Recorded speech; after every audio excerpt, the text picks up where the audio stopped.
ഇല്ല ഇല്ല, ഇന്നലത്തോടെ അയാളുടെ വിലയെല്ലാം പോയിട്ടുണ്ട്. എന്നെ കുറെ പേര് വിളിച്ചിട്ട് നിതേ നീ ഇയാളെ ആൺകുട്ടി, കാരണം ഇത്രയും ബോയ്സിനെ എല്ലാരെയും പച്ചയ്ക്ക് ഇൻസൾട്ട്. എടാ സത്യം പറഞ്ഞാൽ ഞാൻ ഇന്നലെ ഒരു പേരെടുക്കാൻ ഒന്നിനു വേണ്ടിയിട്ടല്ലായിരുന്നു. ഇന്നലെ ശരിക്കും നിങ്ങൾ തന്നെ കണ്ടില്ലേ, ഞാൻ അയാളുടെ ക്ലാസ് ശ്രദ്ധിച്ച് അയാൾ പറയുന്ന കാര്യങ്ങൾ നോക്കിക്കൊണ്ടിരിക്കുകയായിരുന്നു. അല്ല, വെറുതെ എണീപ്പിച്ച് നിർത്തിയിട്ട് അമ്മേനെയും കളിയാക്കി, അമ്മയുടെ സർജറിയെയും കളിയാക്കിയിട്ട് അതിന് ശേഷം പറയണ എൻ്റെ 3 മാർക്ക് കുറച്ചെന്ന പാരൻസിന് പോയി ഇത് കൊടുക്കാൻ, എന്താ സർപ്രൈസ് ആയിട്ട് കൊടുത്തേക്കാൻ. എടി ഇന്നലെ കൊറേ നടന്നിട്ടുണ്ട്. നമ്മള് മറ്റേ ഇതിന്ന് ഇറങ്ങിയല്ലോ, ഞാൻ സ്റ്റാഫ് റൂമിൽ നിന്ന് ഇറങ്ങിയല്ലോ.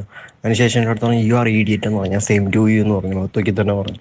പിന്നെ മറ്റേ കൂട്ടത്തോടെ ആക്രമിക്കുന്ന സ്ഥലം ഉണ്ടല്ലോ നമ്മുടെ സ്റ്റാഫ് റൂം, എല്ലാം ഒന്നിനൊന്നിനും വെച്ചോ സ്റ്റാഫ് റൂമിലുള്ള അവിടെ കൊണ്ടിട്ടിട്ട് എന്തൊക്കെയാ പറയാൻ നോക്കി. എൻ്റെ അടുത്ത് പറഞ്ഞ് നീ ഗേറ്റിന് പുറത്തിറങ്ങിയാൽ നിന്റെ കൈയും കാലും വിട്ടും, നീ കൈ ഇല്ലാണ്ട് നീ പിന്നെ ജീവിക്കേണ്ടി വരുമോ. ഞാൻ പറഞ്ഞു സാറേ അതൊന്ന് കാണണമെന്ന് പറഞ്ഞു. അപ്പോൾ ഇല്ല, സംഗീത മാം എല്ലാം എന്നെ തന്നെ നോക്കിയിരിക്കണം. അപ്പോൾ അജീഷ മാം പറഞ്ഞു നിതിൻ കൂളെന്ന് പറഞ്ഞു. എന്താ ഇൻസൾട്ട്, ഓക്കെ ഞാൻ ക്ഷമിച്ചു, ഒരു പരിധി വരെ ക്ഷമിച്ചിരുന്നു. അങ്ങറ്റ ക്ഷമിച്ച്. നിങ്ങൾ കണ്ടിട്ടുണ്ടായിരുന്നു, ഓരോ കുട്ടികളെയും പേപ്പർ കൊടുത്ത് കൊടുത്ത് വായിച്ച് നടന്ന് ചെയ്യിക്കുന്നു. അത് ഓരോ സ്പെല്ലിങ്ങും പറഞ്ഞ് ഫസ്റ്റ് ആയപ്പോൾ ഞാൻ പൊട്ടിത്തെറിച്ചു. ഞാൻ പറഞ്ഞു എനിക്ക് എൻ്റെ ക്ലാസ്സിൽ ഇരിക്കണം. എന്നിട്ട് ഞാൻ അവിടെ പോയിട്ട് പറയുകയും ചെയ്തു, ക്ലാസ്സിൽ 100-99 പേരും തൻ്റെ അടിമയായിരിക്കും. എന്തായാലും അതല്ല, ഞാൻ നിങ്ങൾ ഇങ്ങനെ വിളിച്ചിട്ടുള്ളൂ, ഞാൻ സാറ് ഇന്നലെ വിളിച്ചിട്ടേ അല്ല. ഒരു വിദ്യാർത്ഥി എത്ര പ്രായം ഉണ്ടാവും നിങ്ങളൊന്ന് ആലോചിച്ച് നോക്കൂ. ഈ പറയുന്ന എൻ്റെയും കേൾക്കുന്ന നിങ്ങളുടെയും വീട്ടിലൊക്കെ മക്കളില്ലേ, പഠിക്കാനാ പോയത് അല്ലേ? അവിടെ പാഠം പറഞ്ഞു കൊടുക്കേണ്ട, വിദ്യ നുകർന്ന് നൽകേണ്ട അധ്യാപകർ തന്നെ അധിക്ഷേപിക്കുക, അപമാനിക്കുക, സ്വന്തം പെറ്റ അമ്മയെപ്പോലും അപമാനിക്കുക. ആ ഒരു കുട്ടി എത്രത്തോളം അല്ലേ, നമ്മുടെയൊക്കെ അനുജൻ്റെ പ്രായമുള്ള കുട്ടി എത്രത്തോളം അനുഭവിച്ചിട്ടുണ്ടാകും, എത്രത്തോളം വേദനിച്ചിട്ടുണ്ടാകും. മനസ്സ് കിടന്ന് പെടഞ്ഞിട്ട് ഒരു നിമിഷത്തിൽ സഹിക്കാൻ പറ്റാതെ വീഴുമ്പോൾ, അല്ലെങ്കിൽ നിങ്ങളൊന്ന് ആലോചിച്ച് നോക്ക്. ആ കുട്ടിയുടെ പ്രായമൊന്നും നിങ്ങൾ പരിഗണിക്കണ്ട.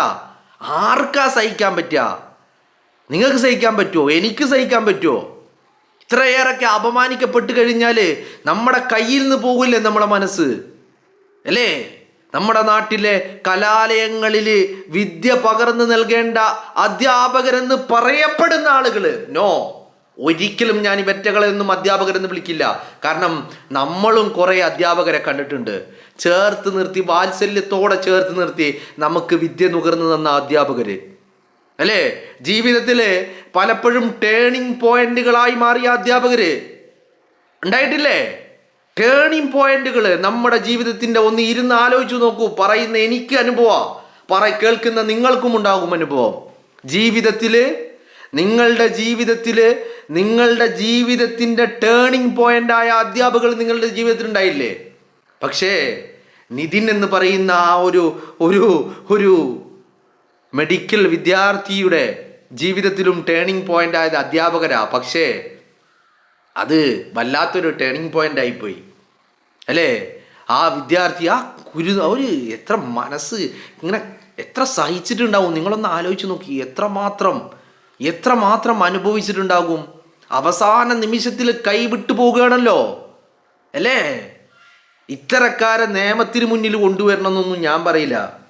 നിയമത്തിന് മുന്നിലൊന്നല്ല കൊണ്ടുവരേണ്ടത്, അതിന് പകരം ചെയ്യേണ്ടത് മറ്റു പലതുമാ. നിയമം കയ്യിലെടുക്കാനുള്ള അവകാശം അല്ലെങ്കിൽ അതിനുള്ള അവസരം പൊതുസമൂഹത്തിൻ്റെ കയ്യിൽ നൽകുകയാണ് വേണ്ടത്. പൊതുസമൂഹത്തിൻ്റെ കയ്യിൽ നൽകണം. കാരണം ഇത്തരക്കാരെ ഒന്നും നിയമത്തിന് മുന്നിൽ കൊണ്ടുവന്ന് നിർത്തിയിട്ടൊന്നും നമ്മുടെ രാജ്യത്തിൻ്റെ നിയമങ്ങളിലൂടെയൊക്കെ നല്ല സുഗമമായിട്ട് രക്ഷപ്പെട്ടു പോകും. സുഗമമായിട്ട് അല്ലേ?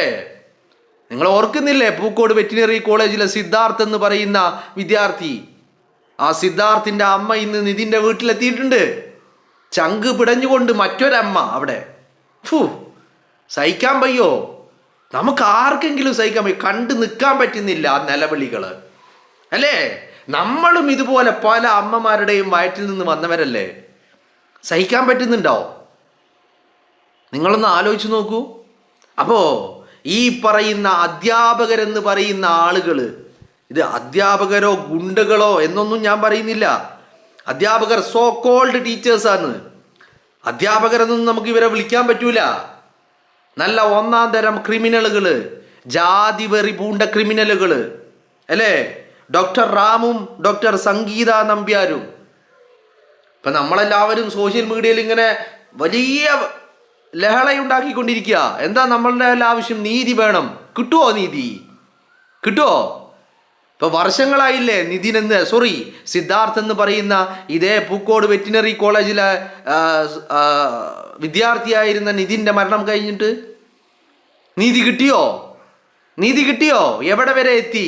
അതാ ഞാൻ പറഞ്ഞത്, നിയമത്തിന്റെ മുന്നിലേക്ക് വിട്ടുകൊടുക്കുകയല്ല വേണ്ടത്, മറിച്ച് പൊതുസമൂഹത്തിന് കൈകാര്യം ചെയ്യാനുള്ള നിയമങ്ങൾ ഉണ്ടാക്കണം. ഇത്തരം കേസുകളിൽ പൊതുസമൂഹത്തിന് കൈകാര്യം ചെയ്യാനുള്ള നിയമങ്ങൾ ഉണ്ടാക്കിയെടുക്കുകയാണ് വേണ്ടത്. അതേ മാർഗമുള്ളൂ. കാരണം ഇത്തരം ജാതിവെറികളെ തുടച്ചു നീക്കാൻ വേറെ വഴികളില്ല. കാരണം എത്രയൊക്കെ അധിക്ഷേപിച്ചാലും അപമാനിച്ചാലും ഇൻസൾട്ട് ചെയ്താലും ഒരുത്തൻ്റെ ജീവൻ അങ്ങനെ പോകുമെന്നല്ലാതെ, നിങ്ങളൊന്ന് ആലോചിച്ച് നോക്കൂ, ഇത്തരം ഇൻസിഡൻറ്റുകൾ കഴിഞ്ഞ കുറച്ച് വർഷങ്ങളായിട്ട് നമ്മുടെ നാട്ടിൽ ഇങ്ങനെ റിപ്പീറ്റ് ചെയ്തുകൊണ്ടിരിക്കുക. ഓരോ രക്ഷിതാക്കളും സ്വന്തം മക്കളെ പഠിക്കാൻ പറഞ്ഞയക്കുന്നതിന് പിന്നിൽ എത്രത്തോളം കഷ്ടപ്പാടുകളുണ്ട്, എന്തൊക്കെ സ്വപ്നങ്ങൾ കണ്ടിട്ടാണ് പറഞ്ഞു വിടുന്നത്. എന്നിട്ട് സംഭവിക്കുന്നത് എന്താണ്? ചലനമറ്റ നിശ്ചലമായിട്ടുള്ള മൃതശരീരങ്ങളാണ് അവരെ കാത്തിരിക്കുന്ന, ആ വിദ്യാർത്ഥികളെ കാത്തിരിക്കുന്ന അവരുടെ വീടുകളിലേക്ക്, അച്ഛൻ്റെയും അമ്മയുടെയും മുമ്പിലേക്ക് എത്തുന്നത്. അപ്പം ഇതിങ്ങനെ ആവർത്തിച്ചു കൊണ്ടിരിക്കുക. അപ്പം ഇതിനൊക്കെ നിയമത്തിൻ്റെ മുന്നിൽ പോയി നിന്നിട്ട് നീതി വാങ്ങിക്കൊടുക്കാമെന്ന് പറഞ്ഞാൽ എന്ത് നീതിയാണ് നമ്മളെ കൊണ്ട് വാങ്ങിക്കൊടുക്കാൻ പറ്റുന്നത്? ആരെ കൊണ്ടെങ്കിലും സാധിക്കുമോ? ആർക്കാണ് സാധിക്കുന്നത്? ആർക്കും സാധിക്കില്ല. നമ്മുടെ നിയമത്തിൻ്റെ പഴുതുകളിലൂടെ ഈ എല്ലാ ക്രിമിനലുകളും രക്ഷപ്പെട്ടു പോകുന്ന കാഴ്ചയാണ് നമ്മൾ കണ്ടുകൊണ്ടിരിക്കുന്നത്, അല്ലേ? എല്ലാ ക്രിമിനലുകളും ഇങ്ങനെ രക്ഷപ്പെട്ടുകൊണ്ടിരിക്കുക നമ്മുടെ മുന്നിലൂടെ. പിന്നെ എന്ത് നീതി? എവിടെ നീതി? എന്ത് നീതി? നീതി എന്ന് പറഞ്ഞാൽ ജീവന് ജീവൻ, കൈക്ക് കൈ, കാലിന് കാല്. അത് നമ്മൾ നടപ്പിലാക്കേണ്ടതല്ല, പബ്ലിക് നടപ്പിലാക്കണമെന്നല്ല ഞാൻ പറയുന്നത്. അത് ഇവിടുത്തെ ന്യായ വ്യവസ്ഥകൾ നടപ്പിലാക്കണം. അത്തരം നിയമങ്ങളാണ് വേണ്ടത്. അത്തരം നിയമങ്ങൾ ഒരാളെ ശിക്ഷിച്ചാൽ മതി, ഒരുത്തനെ ശിക്ഷിച്ചു കഴിഞ്ഞാൽ രണ്ടാമതൊരുത്തൻ്റെ നാവും ബുദ്ധിയും ചലനവും അവൻ്റെ ഒരു നോട്ടം പോലും പിന്നെ പൊന്തില്ല എന്നുള്ളതാ. നിയമവ്യവസ്ഥയുടെ പഴുതുകൾ ഉണ്ടെന്നറിഞ്ഞിട്ട് തന്നെയാണ് ഇതിനൊക്കെ ഇറങ്ങി പുറപ്പെടുന്നത്. ഇതിപ്പോ നിരന്തരമായിട്ട് ആ കുട്ടി വേട്ടയാടപ്പെട്ടു. നിതിൻ എന്ന് പറയുന്ന കുട്ടി നിരന്തരമായിട്ട് വേട്ടയാടപ്പെട്ടു. അവസാനം സഹിക്കവയ്യാതെയല്ലേ ആ പിഞ്ചു മോൻ അല്ലേ, അത്രയല്ലേ പ്രായമുള്ളൂ, അവൻ്റെ മുഖത്തേക്കൊന്ന് നോക്കിയേ, മുഖത്തേക്കൊന്ന് നോക്കിയേ. എത്രമാത്രം നിഷ്കളങ്കമായിട്ടുള്ള പഠിക്കാൻ പോയതാണ് അഞ്ചരക്കണ്ടിയിലെ മെഡിക്കൽ കോളേജിലേക്ക്. അവിടെ നിന്ന് കിട്ടിയതോ എവിടെയാ? നമ്മുടെ നാട്ടിലെ ഈ ജാതി വെറി അവസാനിക്കുമോ? അവസാനിക്കില്ല. ഇത് അവസാനിക്കണമെങ്കിൽ എന്ത് വേണം? ജാതി ഇല്ലാതാക്കി അവസാനിക്കുമോ? പേപ്പറിൽ ഇല്ലാതാക്കാൻ പറ്റും. അതിനപ്പുറം ഇത്തരം വെറി പിടിച്ച് നടക്കുന്ന ജാതി വെറിയന്മാരുടെ മനസ്സിൽ നിന്ന് ഇതിനെയൊക്കെ തുടച്ചു നീക്കാൻ കഴിയില്ല. പിന്നെ എങ്ങനെയാണ് ഇതിനൊരു അന്ത്യമുണ്ടാക്കുക? അതാ ഞാൻ പറഞ്ഞത്, ജീവന് ജീവൻ എടുക്കുക തന്നെ വേണം, അതും വൈകാതെ. ജീവന് ജീവൻ, കൈയിന് കൈ, കാലിന് കാല്, കണ്ണിന് കണ്ണ്, പകരത്തിന് പകരം അത് ചോദിക്കുക തന്നെ വേണം. ഒരുത്തനെ ശിക്ഷിച്ചാൽ മതി. ഇത്തരം വെറി പൂണ്ട് നടക്കുന്ന ക്രിമിനലായിട്ടുള്ള ഒരുത്തനെ ശിക്ഷിച്ചാൽ മതി. പിന്നെ ഒരുത്തൻ ആ പണിക്ക് നിൽക്കൂല. കാരണം എന്താ? ഉള്ളിൻ്റെ ഉള്ളിൽ ഭയമുണ്ടാകും. ഇപ്പം ആ ഭയമില്ല. കാരണം എന്താ? ഇത് ചെയ്യുന്നവനിക്ക് നല്ല ബോധ്യമുണ്ട്, തനിക്ക് രക്ഷപ്പെടാൻ ഒരുപാട് വഴികളുണ്ട്, പഴുതുകളുണ്ട് എന്നുള്ളത്. ആ ബോധ്യം തന്നെയാണ് ഇത്തരത്തിൽ ആവർത്തിക്കപ്പെട്ടുകൊണ്ടേയിരിക്കുന്നത്. ഇപ്പം ഈ നിതിൻ എന്ന് പറയുന്ന വിദ്യാർത്ഥി ആരായിരുന്നു? ക്രിമിനലായിരുന്നോ? അല്ലല്ലോ. പിന്നെ ആരായിരുന്നു? കൊലപാതകിയായിരുന്നോ? തീവ്രവാദിയായിരുന്നോ? ദേശദ്രോഹിയായിരുന്നോ? ആരുമല്ലല്ലോ. വിദ്യ നുകരാൻ വേണ്ടി, പഠിക്കാൻ വേണ്ടിയിട്ട് ഒരു വിദ്യാഭ്യാസ സ്ഥാപനത്തിലേക്ക് പോയ വിദ്യാർത്ഥി. അതിനപ്പുറം നിതിനെ എന്ത് കണ്ട് നമുക്ക് എങ്ങനെ വിശേഷിപ്പിക്കാൻ കഴിയും? ഇത്രയും ഇന്നസെന്റ് ആയിട്ടുള്ള ഒരു വിദ്യാർത്ഥി അധിക്ഷേപങ്ങൾ, പരിഹാസങ്ങൾ സഹിക്കവയ്യാതെ മനം നൊന്തിട്ട് സ്വന്തം അമ്മയെ പോലും ഇങ്ങനെ പിച്ച് ചിന്തിയപ്പോ ഒരു ഒരു ഒരു ഒരു സെക്കൻഡ് ആ മനുഷ്യന്റെ ആ ഒരു ആ മാനസികാവസ്ഥ എത്രത്തോളം ആയിരിക്കും നിങ്ങളൊന്ന് ആലോചിച്ച് നോക്ക്. എവിടെ എത്തി നിൽക്കുന്നു? ഈ പറയുന്ന റാമും ഈ പറയുന്ന സംഗീത നമ്പ്യാരും ഇവരാണ് ഇതിൽ കുറ്റക്കാര് അല്ലേ? ഈ 2 ഡോക്ടർമാർ, മെഡിക്കൽ കോളേജിലെ ഈ 2 ഡോക്ടർമാർ, ഇവരെ 2 പേരെയും തിരിച്ചെടുക്കണ്ടേ? ജീവൻ പകരം ചോദിക്കണ്ടേ? ഇവിടെ നഷ്ടപ്പെട്ടിരിക്കുന്നത് ജീവനാ. കയ്യോ കാലോ കണ്ണോ മൂക്കോ ഒന്നുമല്ല, നഷ്ടപ്പെട്ടിരിക്കുന്നത് ജീവനാ. ജീവന് പകരം എന്താ വേണ്ടത്? ജീവൻ വേണം. അവിടെയേ നീതി പുലരുകയുള്ളൂ, അവിടെയേ സമത്വം പുലരുകയുള്ളൂ, അവിടെയേ നീതി ലഭിക്കുകയുള്ളൂ. അതിന് വേണ്ടിയുള്ള നിയമനിർമ്മാണങ്ങൾ നമ്മുടെ നാട്ടിലുണ്ടാവണം. അതല്ലേ വേണ്ടത്. അങ്ങനെ ഇത്തരത്തിലുള്ള അക്രമങ്ങളെ, ഇത്തരത്തിലുള്ള ജാതി വെറിയെ, ഇത്തരത്തിലുള്ള പരിഹാസങ്ങളെ, ഇത്തരത്തിലുള്ള അധിക്ഷേപങ്ങളെയൊക്കെ തുടച്ചു നീക്കണമെങ്കിൽ ഇത് മാത്രമേ വഴുതുള്ളൂ, ഇത് മാത്രമേ വഴിയുമുള്ളൂ അല്ലേ? അല്ലാതെ വേറെന്ത് വഴിയാണുള്ളത്? ഒരു വഴിയുമില്ല. ഇതാണ് മാർഗം, പരിഹാരം, സൊല്യൂഷൻ. ഈ പ്രോബ്ലത്തിനുള്ള സൊല്യൂഷൻ ഇത് മാത്രമാ. പ്ലാൻ എ ഉള്ളൂ, പ്ലാൻ ബി ഇല്ല. ജീവന് ജീവൻ, കൈയിന് കൈ, കാലിന് കാൽ, കണ്ണിന് പകരം കണ്ണ്, മൂക്കിന് പകരം മൂക്ക്, നഖത്തിന് പകരം നഖം. പകരത്തിന് പകരം അത് വേണം.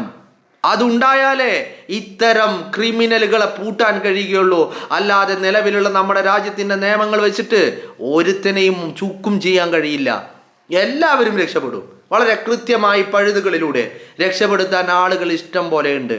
പണമെറിഞ്ഞാൽ രക്ഷപ്പെടുത്താൻ അങ്ങ് സുപ്രീം കോടതിയിലെ കൊടികെട്ടിയ വക്കീലന്മാർ വരെ പാഞ്ഞെത്തും അല്ലേ? എത്തൂലേ? അപ്പോ ഇവിടെ എന്ത് വേണം?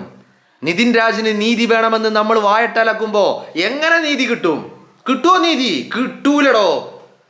നമ്മൾ ഇന്ന് കഴിഞ്ഞ് നാളെയാകുമ്പോൾ നമ്മളത് മറക്കും. നഷ്ടപ്പെട്ടത് ആ രക്ഷിതാക്കൾക്കാ. സ്വന്തം മകനെ എത്രമാത്രം സ്വപ്നം കണ്ടിട്ടായിരിക്കും ആ മകനെ പറഞ്ഞു വിട്ടിട്ടുണ്ടാവുക അല്ലേ? നഷ്ടം അത്രയും ആ രക്ഷിതാക്കൾക്കാ. കേരളത്തിന്റെ പൊതുസമൂഹം ചർച്ച ചെയ്യും, 4-5 ദിവസം ചർച്ച ചെയ്യും. ഞാനും നിങ്ങളും പറയും, ഞാൻ പറയും നിങ്ങൾ കേൾക്കും, അല്ലെങ്കിൽ മറ്റാരെങ്കിലും പറയും നിങ്ങൾ കേൾക്കും, അല്ലെങ്കിൽ നിങ്ങൾ പറയും ഞാൻ കേൾക്കും. അങ്ങനെ ഒരു 5-6 ദിവസം നമ്മൾ ചർച്ച ചെയ്യും. അടുത്ത ഒരു ന്യൂസ് വരും, ഇത് മറക്കും. അത് മറന്ന കൊലപാതകികൾ വളരെ ഈസി ആയിട്ട് വീണ്ടും സമൂഹത്തിൽ ഇങ്ങനെ സഞ്ചരിച്ചു കൊണ്ടേയിരിക്കും, സ്വൈരവിഹാരം നടത്തിക്കൊണ്ടിരിക്കും. നീതി കിട്ടുമോ നിതിന്? കിട്ടില്ലടോ. നിതിൻ്റെ അച്ഛനും അമ്മക്കും നീതി കിട്ടുമോ? കിട്ടൂല. ഞാൻ തറപ്പിച്ച് പറയുന്നു, കിട്ടില്ല. കാരണം എന്താണെന്നറിയോ? നമ്മുടെ നാട്ടിലെ നീതിന്യായ വ്യവസ്ഥ അതിന് പര്യാപ്തമല്ല. പൊളിച്ചെഴുതണം. ഞാൻ പറഞ്ഞില്ലേ, കണ്ണിന് കണ്ണ്, മൂക്കിന് മൂക്ക്, കൈയിന് കൈ, ജീവന് പകരം ജീവൻ. പഠിച്ചു വലിക്കണം, പിടിച്ചു വാങ്ങണം, പറിച്ചെടുക്കണം ഇങ്ങോട്ട്. ഡോക്ടർ റാമും ഡോക്ടർ സംഗീത നമ്പ്യാരും ഇനി ഈ ലോകത്ത്, ഈ സമൂഹത്തിൽ ജീവിക്കാൻ അർഹരപ്പെട്ടവരല്ല. ഇനി മണ്ണിനടിയിൽ ഈ ലോകത്ത് ജീവിക്കാൻ അർഹതയില്ല. പിടിച്ചെടുക്കണം നമ്മൾ. അതേ വഴിയുള്ളൂ. അതിന് എന്താ വഴി? അതിന് ഇവിടുത്തെ നീതിന്യായ വ്യവസ്ഥയെ പൊളിച്ചെഴുതണം. പബ്ലിക്കിന് അതിനുള്ള അർഹതയില്ല. അല്ലെങ്കിൽ ആ സമൂഹത്തിന് അതിനുള്ള അവകാശം വകവെച്ച് കൊടുക്കണം. 2-1 വേണം. എന്നാലേ ഈ പറയുന്ന നിതിൻ രാജിന് നീതി ലഭിക്കുകയുള്ളൂ അല്ലേ? സിദ്ധാർത്ഥ് കൊല്ലപ്പെട്ടിട്ട് വർഷങ്ങൾ കഴിയാ. ഇന്ന് ഈ നിമിഷം വരെ സിദ്ധാർത്ഥിന് നീതി ലഭിച്ചോ? എന്തിന്? സിദ്ധാർത്ഥ് ഉപയോഗിച്ചു കൊണ്ടിരുന്ന വാച്ച് ഇന്നിപ്പോ നിതിൻ രാജിന്റെ വീട്ടിലെത്തിയ സിദ്ധാർത്ഥിന്റെ അമ്മ പറയുന്നുണ്ട്, ആ സിദ്ധാർത്ഥ് ഉപയോഗിച്ചു കൊണ്ടിരുന്ന വാച്ച്, സിദ്ധാർത്ഥ് ഉപയോഗിച്ചു കൊണ്ടിരുന്ന പേഴ്സ്, ഇതൊന്നും ഇപ്പോഴും കിട്ടിയിട്ടില്ല എന്നാണ് പറയുന്നത്. ഇതൊന്നും കിട്ടാത്ത സിദ്ധാർത്ഥിന് നീതി കിട്ടുമോ? നിതിൻ രാജിന് നീതി കിട്ടുമോ? കിട്ടൂലടോ. പിടിച്ചു വാങ്ങണം. അതിന് നിയമനിർമ്മാണം നടത്തിയേ മതിയാകൂ. അല്ലാതെ നമ്മൾ സോഷ്യൽ മീഡിയയിൽ കിടന്നിട്ട് ജസ്റ്റിസ് ഫോർ സിദ്ധാർത്ഥ് അല്ലെങ്കിൽ ജസ്റ്റിസ് ഫോർ നിതിൻ രാജ്, നാളുകളിൽ ജസ്റ്റിസ് ഫോർ അനദർ നെയിം കിട്ടൂല കിട്ടൂല കിട്ടൂല. പൊളിച്ചെഴുതണം. ഈ ക്രിമിനലുകളെ കൈകാര്യം ചെയ്യണം. അതാ വേണ്ടത്, കൈകാര്യം ചെയ്യണം. നിങ്ങൾ നമ്മുടെ രാജ്യം വിട്ട് പുറത്തുള്ള പല രാജ്യങ്ങളിലേക്കും പോയി കഴിഞ്ഞാൽ ഇത്തരം ആക്ടിവിറ്റികൾ റയറസ്റ്റ് ആയിരിക്കും. റയർ എന്നല്ല, റയറസ്റ്റ്, ഏറ്റവും അത്യപൂർവമായിരിക്കും. എന്തുകൊണ്ടാ? അവിടങ്ങളിലുള്ള നിയമനിർമ്മാണങ്ങൾ, ആ നിയമനിർമ്മാണങ്ങൾക്ക് മുന്നിൽ മറ്റൊന്നും തടസ്സമല്ല, പകരത്തിന് പകരം. അവിടെ അതാണ് നീതി, പകരത്തിന് പകരം. ഒരു മനുഷ്യൻ്റെ ജീവിക്കാനുള്ള അവകാശത്തെ നിഷേധിച്ചവൻക്ക് പിന്നെ ഒരു മാനുഷിക പരിഗണനയും ഒരു മാനുഷിക അവകാശങ്ങളും ഒരു ഭരണ സംവിധാനങ്ങളും നൽകേണ്ടതില്ല എന്നുള്ളതാ അല്ലേ? ഇപ്പം നിതിൻ രാജിൻ്റെ ജീവിക്കാനുള്ള അവകാശത്തെ നിഷേധിച്ച വ്യക്തികൾ, അതിന് ഉത്തരവാദികളായിട്ടുള്ള വ്യക്തികൾ, ആ വ്യക്തികൾക്ക് പിന്നെ എന്ത് അർഹത, പിന്നെ എന്ത് അവകാശം? നത്തിങ്, ഒന്നുമില്ല. പിന്നെ അവരെ കൈകാര്യം ചെയ്യുകയാണ് ഇതിനുള്ള നീതി എന്ന് പറയുന്നത്.